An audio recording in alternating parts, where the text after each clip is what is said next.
How to minimize damage from coloring after 60. You've been doing it for years, maybe every 6 weeks, like clockwork. A towel laid gently over your shoulders, the faint scent of color in the air.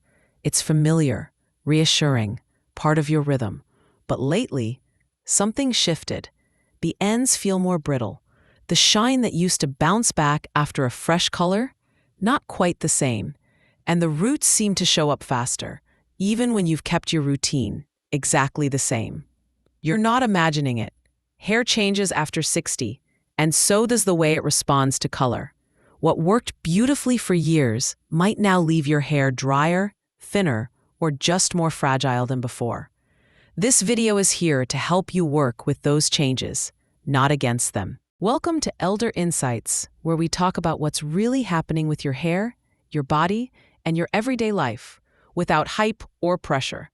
Today, we're gently untangling the hidden ways coloring can damage your hair after 60, and the small, smart shifts that make a big difference. No dramatic makeovers, no shame, just calm clarity and realistic updates that honor your years of care. We'll walk through 6 things you might not realize are making coloring harder on your hair now, and show you how to color more kindly, more confidently, and more in tune with the woman you are today. And by the way, there's one tip that surprises almost everyone. It has nothing to do with the dye, and everything to do with what you do after. If this feels helpful, give it a like, share it with someone who colors their hair too, and subscribe to Elder Insights. We're just getting started. Let's begin with the first shift, something most of us never reconsider once it becomes routine. Tip 1. Rethinking your usual color frequency. Let's start with something most of us don't question anymore: how often we color. You might have been coloring every 4 to 6 weeks for decades. It made sense. Roots show up, and you cover them. Simple. But here's what's changed. Your hair isn't reacting the same way it used to. After 60, the scalp produces less oil, strands become finer, and the outer layer of each hair, the cuticle, grows thinner. That layer used to help protect hair from harsh ingredients. Now, without it fully intact, hair becomes more vulnerable to breakage and dullness, especially when it's exposed to color too often.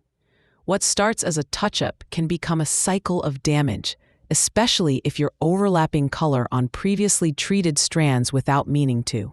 You may have noticed it already: ends that feel straw-like, or a crown that doesn't quite bounce the way it used to. Here's the good news. You don't have to stop coloring, just shift the schedule. Spacing out your touch-ups, even by just 1 or 2 extra weeks, gives your hair a chance to recover. And there are ways to soften the grow-out period: a root-blurring powder, a soft part change, even using lighter tones around the temples to blend grays more naturally. For some women, switching from permanent color to demi-permanent formulas, especially in areas where full coverage isn't essential, can offer just enough tint with much less damage. And if the roots feel urgent, remember, it's often only noticeable to you. Why do we keep the same schedule? Because it worked for years. Because the routine was comforting. Because no one told us aging hair needs different care. And maybe because it once made us feel polished, ready, pulled together. But now it might be doing more harm than good. Sometimes comfort needs a little updating, and easing the pace can actually bring your hair back to life. In the next section, we'll talk about something that happens after the color is applied, but often does the most damage, and it's hiding in plain sight. Tip 2. The hidden heat trap: post-color drying habits.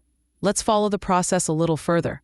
Right after the color's rinsed out, you've got that clean towel around your shoulders, the mirrors fogged from the rinse, and maybe, like so many women, you reach for the blow dryer just to finish the look. It feels harmless, but right after coloring, your hair is in one of its most fragile states.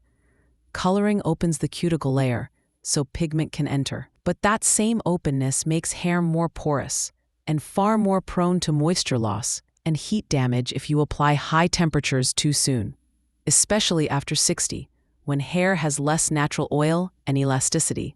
a blast of heat can strip away what little protection is left. And once damage sets in, frizz, split ends, rough texture, it doesn't just go away with conditioner. Some women assume their hair just changed with age, but in truth, it's how we treat it that shifts the outcome. Here's what helps. Wait before heat. Let your hair air dry up to 80% before using any hot tools. If you must use a dryer, lower the temperature. Use a nozzle attachment to direct airflow and keep it moving, never parked in one spot. And use a heat protectant, even if it's lightweight. Think of it as sunscreen for your strands. You might also try switching from rough towel drying to a soft cotton t-shirt or microfiber wrap. It sounds small, but the friction from a standard towel can rough up the cuticle even more, especially when your hair's already been chemically processed. Why do so many of us default to high heat? Because we want the look to set. Because we've always done it that way. Because seeing styled hair felt like a reward for going through the color process. And truthfully, it probably used to work, but now your hair is asking for a gentler finish. You don't have to sacrifice the end result. You just need to stretch the steps. Give the strands space to breathe. Next, we'll look at a common habit during the coloring process itself, something easy to overlook, but deeply tied to how evenly your color sets and how long it lasts. Tip 3. Applying color from root to tip every time. Let's take a look at what happens during the coloring process, specifically how the color is applied. Many women, especially those who color at home, apply dye from root to tip each time. It feels thorough, like you're giving your whole head a fresh start. But here's the quiet truth. Once your ends have been colored, they don't need to be recolored every time. In fact, repeatedly layering permanent dye on areas that already hold color can lead to serious dryness and brittleness. This is especially true after 60, when ends tend to be the oldest, most delicate parts of the hair. They've already weathered years of washing, styling, and sun exposure. They don't have the same resilience they once did. When you overlap color, even slightly, it creates buildup, leading to uneven tones, faded shine, and hair that feels more wiry over time. You might even notice your ends turning darker or duller than the rest of your hair without knowing why. Instead, try this. Only apply permanent color to the roots and refresh the ends with a gentle gloss or toner if needed. Many salons already do this, but at home, it's often skipped. If you're coloring on your own, consider using a wide tooth comb to guide where the dye stops. Focus the product where new growth is visible, and avoid dragging it all the way down unless absolutely necessary. This method not only protects the health of your hair, it also gives a more natural, dimensional look which flatters mature skin beautifully. So why do so many women apply color all over? Because it used to give that rich, saturated finish we wanted. Because box instructions often say, apply from roots to ends. Because it felt simpler to do the whole head at once. And maybe because no one ever explained that aging hair behaves differently. But now you know, and you get to choose differently. Sometimes the healthiest color is the one that doesn't try to cover everything. Next, we'll shift to a part of the routine that happens before the coloring even begins. Something you might be doing without realizing it's setting your hair up for unnecessary stress. Tip 4. Coloring right after washing, why timing matters. You've probably done this without thinking twice. Shampoo your hair, rinse it clean, maybe towel it off a bit, and then go straight into coloring. It feels right, doesn't it? Clean hair, fresh start, a blank canvas. But this one habit, coloring immediately after washing, might be quietly working against you, especially now. Here's why it matters. When you shampoo, especially with a clarifying or deep cleaning product, you strip away the natural oils on your scalp. Those oils aren't just there to make your hair look shiny. They actually form a protective barrier that helps reduce scalp irritation during coloring and buffers the hair shaft from harsh chemicals. Without that barrier, your scalp may become more sensitive to the dye. You may feel more tingling, more dryness afterward, and your hair, especially the fine, delicate strands that are more common after 60, may absorb more than it should, leading to color that's uneven or even overly intense. The better option?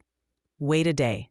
Give your scalp time to rebuild a bit of its natural defense. That slight layer of oil helps the dye glide more evenly and protects your hair from absorbing too much too fast.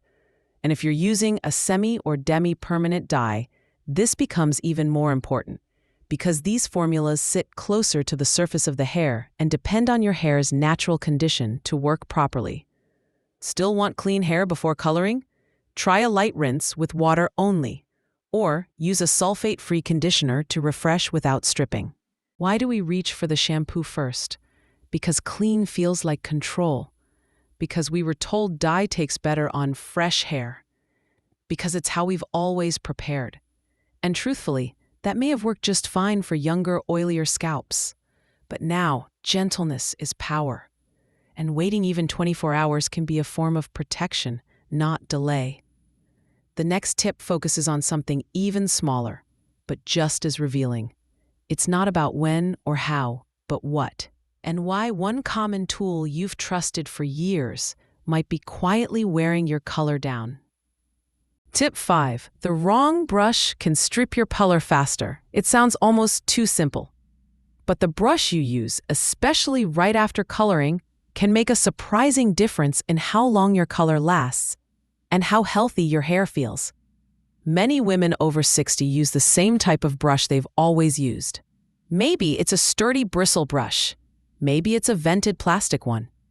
It might even be the same one you've had for 15 years, sitting in the same drawer, next to the same comb. But here's what's important to know. Colored hair, especially aging colored hair, is more fragile than it looks. After 60, strands often become finer, drier, and more prone to breakage, especially near the ends. When you use a stiff bristled brush or pull through tangles too quickly, it doesn't just cause split ends. It can actually wear away the color molecules near the cuticle, especially on damp or porous hair. You may start noticing uneven tone, faded patches near the crown or around the face, frizz that didn't used to be there. And it might not be your color, it might be your brush. A better approach? Switch to a wide-toothed comb or a soft detangling brush designed specifically for fragile or color-treated hair. Start at the ends. Gently work your way up. If you're brushing after a wash, always apply a lightweight leave-in or detangler first. That barrier reduces friction and helps your hair glide rather than snap. If you're used to styling with heat after brushing, this step also helps reduce how much tugging you'll need to do with your blow dryer or rollers. Why do we hold on to our old brushes? Because they're familiar. Because they've always worked. Because no one ever told us that aging hair isn't just about volume, it's about surface health too. And because brushing used to feel like a ritual, a quick way to look pulled together. But now, softness takes priority, and choosing the right tool is one of the quietest, kindest changes you can make. In our final tip, we'll shift from tools to tone, and why the actual shade you choose. Yes, the color itself might be doing more than just changing your look. It might be changing the way you feel. Tip 6. When the shade you loved no longer loves you back. You chose it because it always worked. A soft brown, a golden blonde, maybe a rich auburn that once made your skin glow. And for years, it felt like you. But lately, something feels off. The color's the same, but your reflection isn't. It might look a little harsher or more washed out, like the hair is leading the look instead of supporting it. Here's what's happening, quietly and naturally. As we age, the pigment in our skin shifts. It tends to become cooler, more neutral, or slightly sallow. At the same time, our hair loses melanin, which changes not just its color, but also its texture and how it reflects light. That favorite color from 10 or 20 years ago may no longer sit the same way. What once brought warmth may now feel stark.